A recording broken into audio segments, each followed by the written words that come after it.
Donald Trump's White House press secretary claimed that he deserves the Nobel Peace Prize today during a White House press briefing. You heard that right. Not the Nobel Peace Prize, the Nobel Peace Prize. Now, Karoline Leavitt is going to list off a number of foreign conflicts that she says Donald Trump has resolved in this next clip. But stick around afterwards because we're going to break down how what she says here is completely delusional. On the peace front, President Trump helped deliver an immediate and unconditional ceasefire between Thailand and Cambodia. The two countries were engaged in a deadly conflict that had displaced more than 300,000 people until President Trump stepped in to put an end to it. The president spoke directly on the phone with the acting Prime Minister of Thailand and the Prime Minister of Cambodia to inform both leaders that unless they brought their conflict to an end, there would be no trade discussions or agreements with the United States. Almost immediately afterward, a peace was brokered that will save thousands of lives and allowed for trade negotiations with these countries to resume, and they have. The president has now ended conflicts between Thailand and Cambodia, Israel and Iran, Rwanda and the Democratic Republic of the Congo, India and Pakistan, Serbia and Kosovo, and Egypt and Ethiopia. This means President Trump has brokered, on average, about one peace deal or ceasefire per month during his 6 months in office. It's well past time that President Trump was awarded the Nobel Peace Prize. Let's ignore the fact that the White House press secretary doesn't know how to pronounce the prize that she wants Donald Trump to get. The biggest prize in the world on this planet that has to do with peace. And of course, this Trump administration can't pronounce it.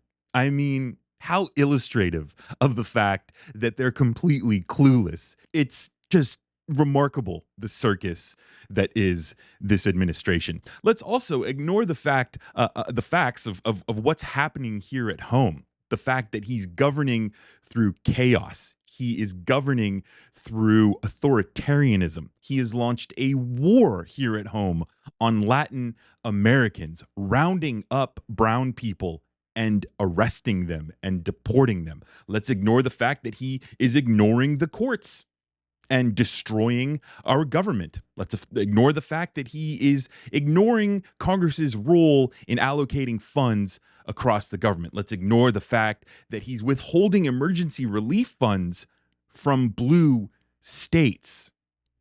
List goes on and on. If you have any more things to add it in the comments down below. Let's also ignore the fact that he is a convicted rapist, essentially.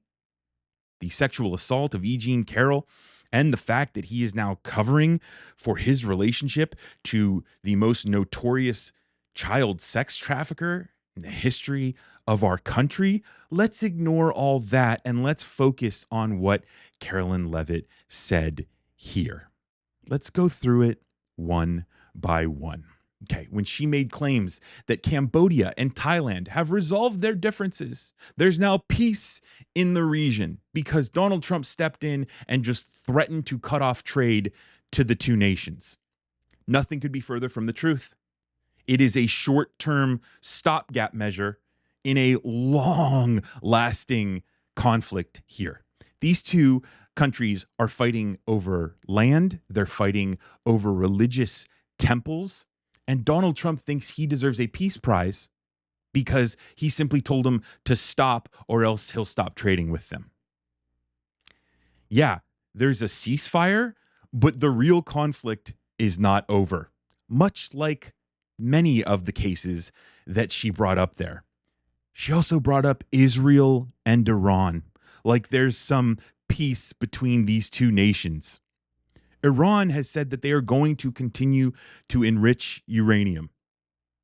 The idea that there's peace between Israel and Iran couldn't be further from the truth. And that brings us to Donald Trump's relationship with Netanyahu, the most far-right Israeli government in the history of that country, and what they're doing to the people of Gaza, to these Palestinians, the genocide there. Donald Trump wants us to give him the Nobel Peace Prize after allowing that to happen on his watch? I don't think so. India and Pakistan. India says the United States has nothing to do with this, and they haven't helped in any way whatsoever. But yeah, interesting, Carolyn. Tell us more how he's been so involved. Serbia and Kosovo. Now, this one is my favorite because she's reaching all the way back to a peace agreement in 2020 that the Trump administration helped sign between the two countries. In the past 5 years, there have been a number of escalations between those two countries, so much so that NATO had to step in. Isn't that funny? NATO had to step in. Donald Trump does not like NATO, but Donald Trump wants to take credit for them stepping in and putting tensions down there. Also, 2013, there was already an agreement, an economic agreement signed between Kosovo and Serbia. Trump just stepped in again in 2020 and had them sign this, what seems to be a kind of dressing of an agreement. There's still conflict there. The idea that there's peace between Serbia and Kosovo is, again, completely delusional. Egypt and Ethiopia. There is no concrete diplomatic record of a peace treaty between these two countries. This idea is completely fabricated. Again, we just see Donald Trump trying to govern through threats and chaos, and he thinks that it is working for him. But with his tariffs here at home, we are seeing inflation start to tick back up. We're seeing prices start to tick back up. We're seeing small businesses who can't manage their import-export because of these tariff threats. And the same thing is happening with these countries abroad. He threatens them, thinking that it's going to bring long-lasting peace, and all it is a Band-Aid on a gushing wound. Because again, everything is surface level with this guy. Like he just doesn't have the ability to look beyond and go to the root causes of these conflicts. And so he just slaps a Band-Aid on it and says, let's see that, everybody? Give me the Nobel Peace Prize. Not the Nobel Peace Prize. Give me the Nobel Peace Prize.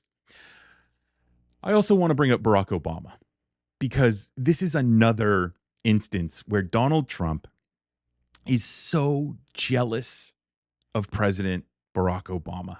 He's jealous of his popularity at home and his popularity around the world. Barack Obama was given the Nobel Peace Prize. And Donald Trump so desperately wants that. He so desperately wants to hang that on his wall so he can say, yeah, Barack Obama didn't top me there. And that, again, is just another sign of how weak this guy is, how desperate this guy is, how his priorities and his own kind of root beliefs and the reasons, the real reasons for him behaving how he's behaving is not rooted in bringing peace to the world. It's rooted in him being recognized and honored over other presidents, especially other presidents who were clearly more popular and who could do their job way better than he could ever dream of. But let me know what your reflections are down in the comments. Let me know what you think of Karoline Leavitt saying that Donald Trump deserves the Nobel Peace Prize. Thanks for watching. My name is Brendan Plank with Reflect Politics. Be sure to subscribe if you haven't already. I'll see you in the next video.